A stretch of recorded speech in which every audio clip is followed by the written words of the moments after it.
As investors, we are always looking to generate passive income with our investments.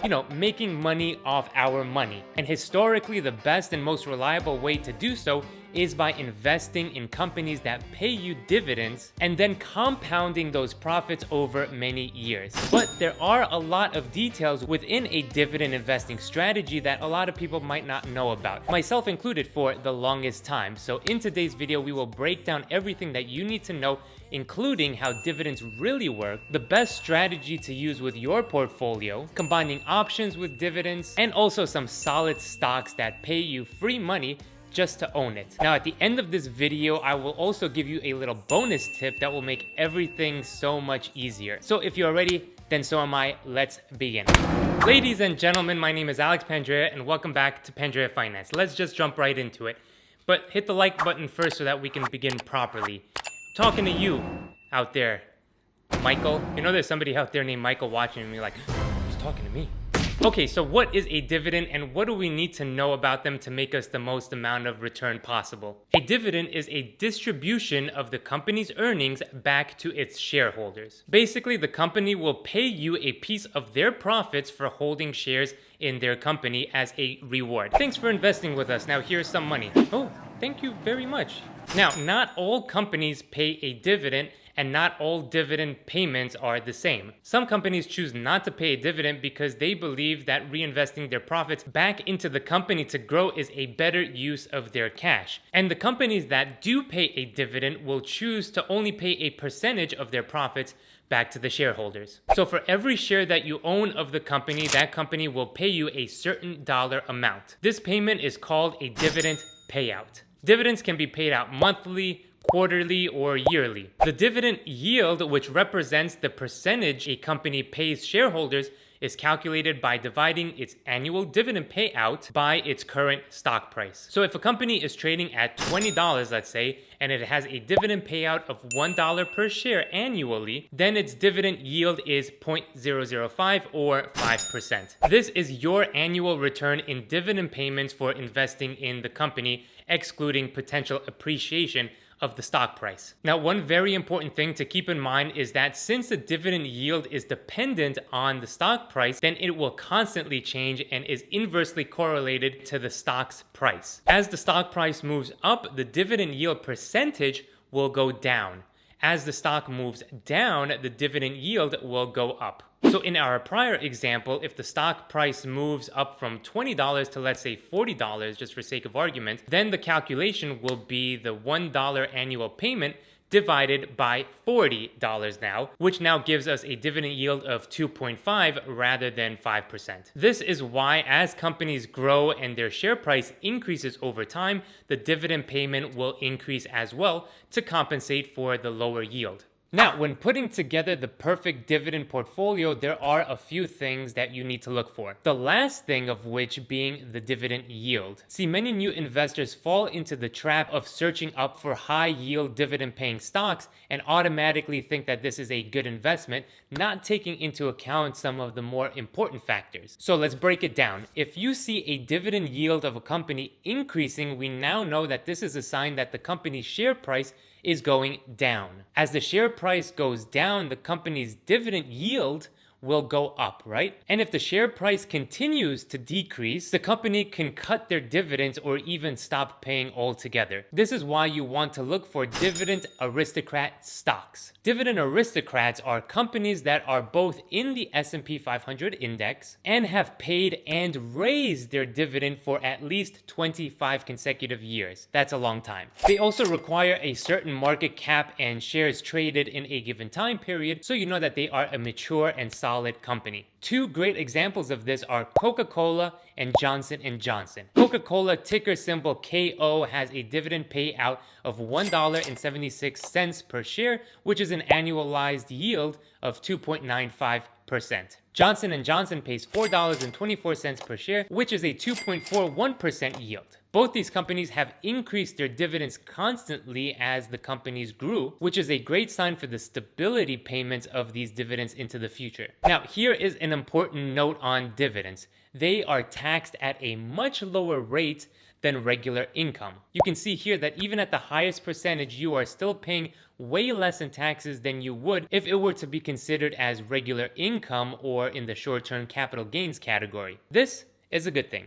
Start your dividend investing journey today with a special promotion going on right now with Webull. Webull is giving away up to $3,300 when you sign up and fund your account. All you have to do is open an account to get 2 free stocks valued anywhere between $3 and $300. Then when you make a deposit of any amount, you'll get 3 more stocks valued anywhere between $8 and $3,000. Webull has now expanded into cryptocurrencies as well. Go claim your free $5 in crypto when you fund your account with just $1. Pretty nice deal.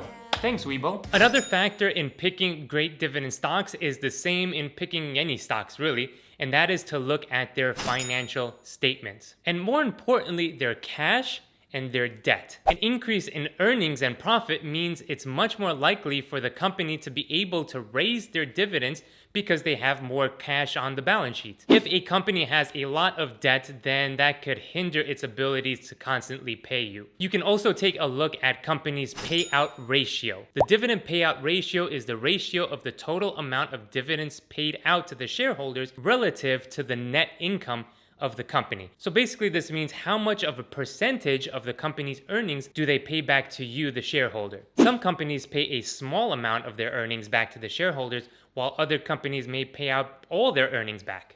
You get dividends, you get dividends. That joke's so played out already. All right. The payout ratio is calculated by taking the dividends paid and dividing it by the net income of the company. Now, this percentage can tell us a few things. A lower percentage payout ratio means the company is deciding to keep most of its profits and reinvest them back into growing the company. This is why you see companies who grow more pay less dividends relative to how much they earn. A high percentage payout ratio would mean the company is deciding to pay a majority of their profits back to us, the shareholders. And in turn can lead to less growth in the actual stock price, because again, you're not investing back into growing the company, growing profits and earnings. This usually happens with more mature companies that have already grown to its full capacity and can do very little with that cash to grow the company even more. So they decide, hey, here are some shareholders, let's give them money. One of my favorite dividend paying companies is JP Morgan Chase. Now, it pays a dividend of $4 per share and has increased its dividend for 11 straight years. Pretty good. It has a payout ratio of 26% and has kept that percentage steady for the last decade. Now, even though, I'll be honest, they could work on their customer service, Chase, come on now. I think it is a solid company that for me is worth owning. At least the dividends will make up for all those overdraft fees that they love to charge.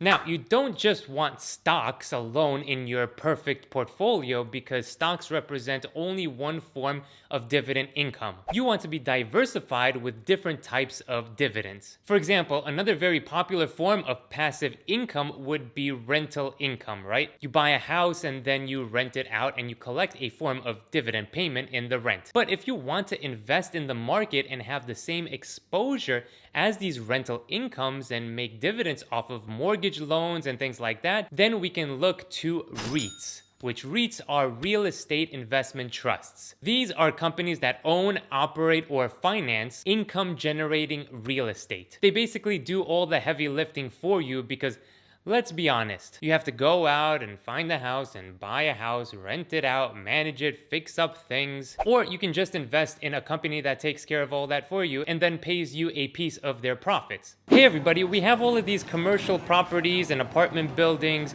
Invest with us and we'll share the profit with you. How does that sound? Where do I sign up? My favorite REITs are MFA Financial, ticker symbol MFA, and Arbor Realty Trust, ticker symbol ABR. These companies pay 8% and 9% yields respectively. This is a crazy amount, right? But there is an asterisk to that. So please keep this in mind because this is important. Dividend payments from REITs are considered non-qualified. Now, what does this mean? So this means that they will be taxed at the normal income rate, which would be a higher rate than what you would pay if you were just holding dividend paying stocks. So you need to take that into effect when investing in these companies. Same thing applies to business development corporations. These companies provide exposure to things like private companies and equity, usually investing in distressed companies and getting them profitable. And investing in these will get you a piece of their profits. My two favorite are Main Street Capital, ticker symbol MAIN,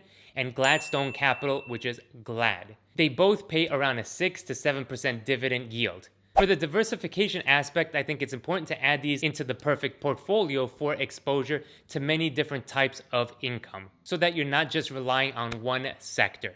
This brings me to high yield ETFs. There are two specific ETFs that I think any investor should have in their dividend portfolio, because this will provide an overall exposure to the entire market. But more so, I think these ETFs are even more important for capital preservation and consistent passive income. For example, if you've worked hard and invested wisely throughout your life and made a few $1,000,000 by reinvesting and compounding your earnings along many years, which is more than possible for everybody out there watching by retirement to do so, you can then put everything into these ETFs and collect a dividend payment and just live off of this income for the rest of your life. The idea is to only spend the interest that you're collecting and never touch the principal. The first ETF is SPHD, which is the Invesco High Dividend S&P 500 portfolio. This tracks the highest yielding stocks from the S&P 500. This ETF pays a 3 to 4% dividend yield as an annual return on your money. Now, this won't appreciate as much as something like the SPY, but because we're only focused on collecting income at a certain point,